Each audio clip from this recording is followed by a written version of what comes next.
दुनिया आज पर्यावरण की समस्या को लेकर बहुत परेशान है। इसका एक बड़ा कारण यह है कि सीमित संसाधनों का बहुत ज्यादा दोहन किया गया है। इसका समाधान प्राकृतिक खेती है। प्राकृतिक खेती में देश भर में कई जगहों पर लोग काम करते हुए नजर आ रहे हैं।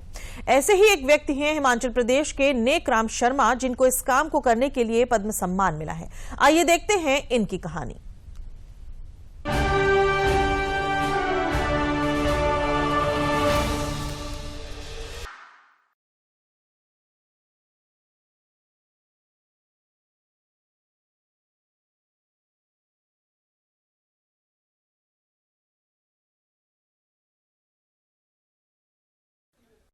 पढ़ना जरूरी नहीं है, पढ़ने से अधिक गुणी होना महत्वपूर्ण है।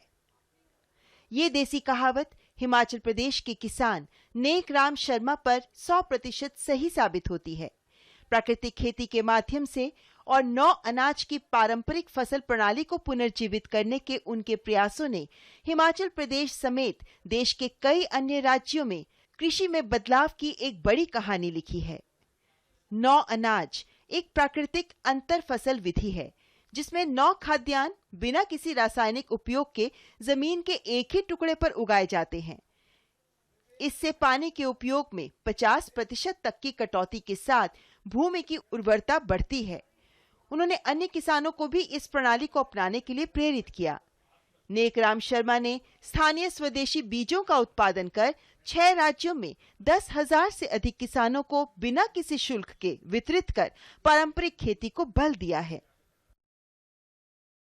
1990 के बाद मेरे फिर से जो हमारा प्राकृतिक खेती है उस तरफ मेरा ध्यान गया, क्योंकि मैंने ये देखा 6, 7, 8 सालों में कि जितना मेरा शुरू में प्रोग्रेस थी खेतीबाड़ी में, तो केमिकल फार्मिंग करते करते वो धीरे धीरे कम होना शुरू हो रहा था।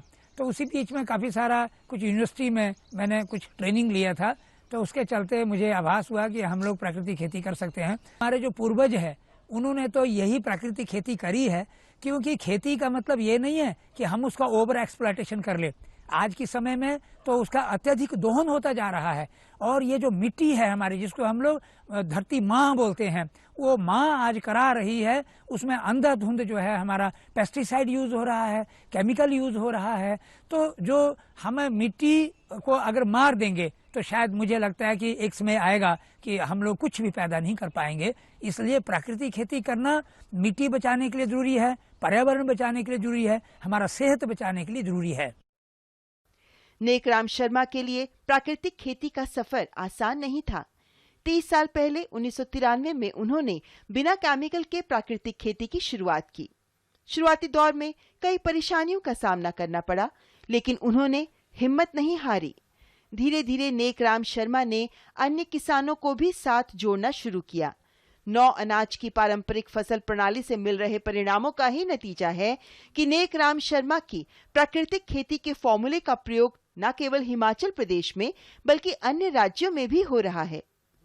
नेकराम शर्मा जी ने जो अच्छा कार्य किया है, 9 फसलों को एक साथ उगाकर एक दूसरे की सहचरी फसलें, मतलब एक दूसरे को जो सहायक फसलें हैं वे उगाते हैं, और ऐसा प्रचार प्रसार उन्होंने किया कि पूरे अपने प्रांत के किसानों को उन्होंने बीज दिए और साथ में ये सिखाया। और इसी काम के लिए भारत सरकार ने इनको पद्मश्री के लिए चयनित किया है। भारत सरकार को बहुत बहुत धन्यवाद भारत सरकार का। 30 साल की कड़ी मेहनत और परिश्रम को सरकार ने पद्मश्री का सम्मान दिया है। नेकराम शर्मा को सम्मान मिलने से प्राकृतिक खेती को भी और अधिक प्रोत्साहन मिलेगा।